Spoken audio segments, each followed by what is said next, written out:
It was an exchange that bounced around the internet echo chamber until it took on a surreal shape, mixing metaphors as diverse as medieval castles and peanut brittle. It started with an offhand comment by Elon Musk on Tesla's recent earnings call: "I think moats are lame.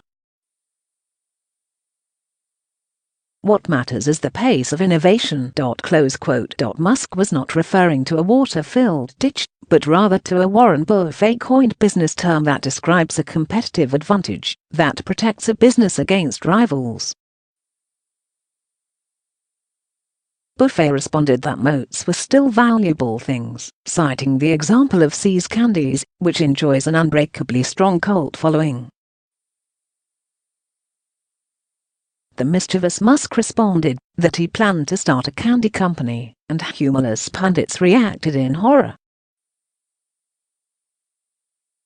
"Please, Elon, not another side project!" The irony here is that Tesla enjoys a number of competitive advantages that certainly fit the definition of a Buffetian moat. As Patrick C., writing in Cars with Chords, points out, a moat can be a trade secret, a patented product, or even a powerful brand. He lists no fewer than 24 moats that Tesla enjoys, assets that enable the company to do things other EV makers can't do. Some of them are wide and deep, but others are shallow and could easily be crossed by a competitor that chooses to make a serious investment in the EV realm. So far, no other automaker has done so.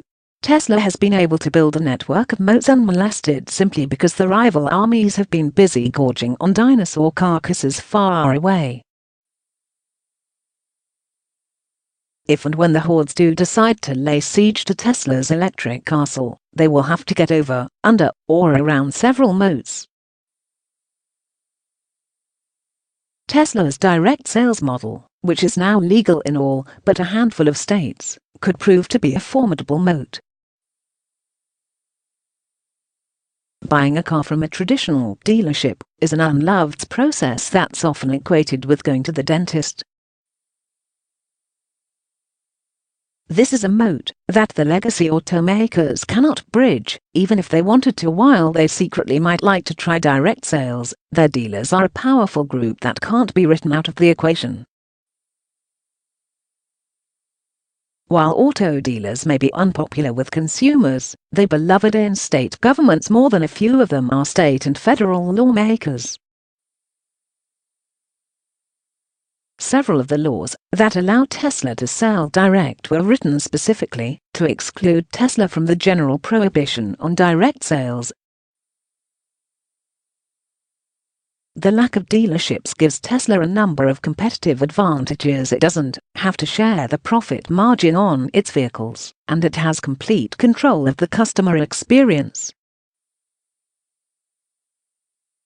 These are moats that the legacy brands, wedded to the dealership model, will not be able to cross any time in the foreseeable future.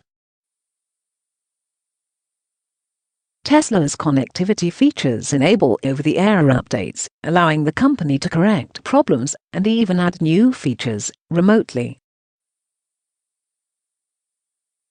This is a moat that other automakers could cross by developing their own wireless service systems, or in some cases, by upgrading an existing system, such as GM's Ulster, but this would require a major change of mindset. Patrick C. points out that dealerships might well object to an OEM implementing such a feature, as after-sale service is the province of dealerships and a major profit center for them. Tesla's superior connectivity has also allowed it to build up a vast amount of usage data that it is using to develop future self-driving features. The Californians are so many years ahead in this department that it's difficult to see how the Michiganders will ever catch up. These are far from the only moats protecting the Tesla castle. Some of the company's moats have moats Tesla's partnership with Panasonic, its supercharger network, its gigafactory, its superior software and battery technology, its vertical integration, synergies with Tesla Energy, the solar division and SpaceX. Any automaker planning to assail this fortress had better bring a bevy of boats and bridges. The broadest and deepest moat of all is Tesla's brand, which is one of the strongest in business history, right up there with Harley-Davidson and the Grateful Dead.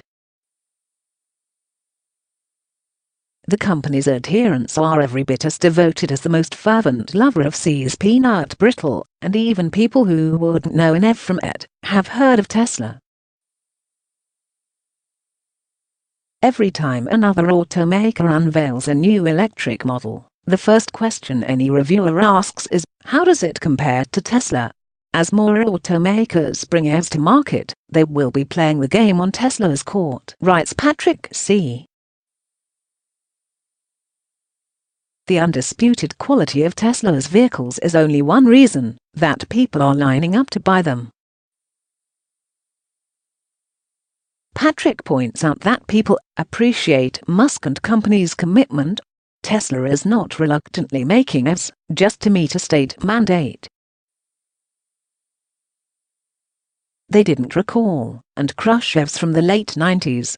They don't have a 100-year history of making gas-burning cars that have put billions of metric tons of CO2 into our atmosphere.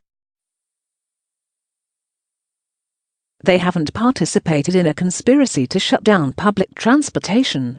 They were not caught cheating on emissions tests. Close quote. People are inspired by Tesla, Patrick continues. Their many fans give them free advertising.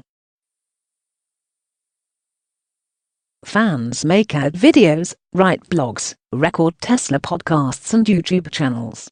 Tesla held a competition for the best fan ad, and there were hundreds of submissions. One couple loves Tesla so much, they had a Tesla-themed wedding. Close quote. So, how can Elon say that moats are lame? I think what he really meant to say can be found in the second part of his statement. What matters is the pace of innovation. Close quote. Moats aren't worthless, but you can't depend on them. They can always be breached by a determined attacker. To keep the barbarians at bay, Tesla will have to keep improving its technology, introducing new features and new products, and opening up new markets. This ongoing arms race may be frustrating for those who would like to see the company settle down and start delivering quarterly profits, but it's the way things have always been, from the Middle Ages to the Internet era.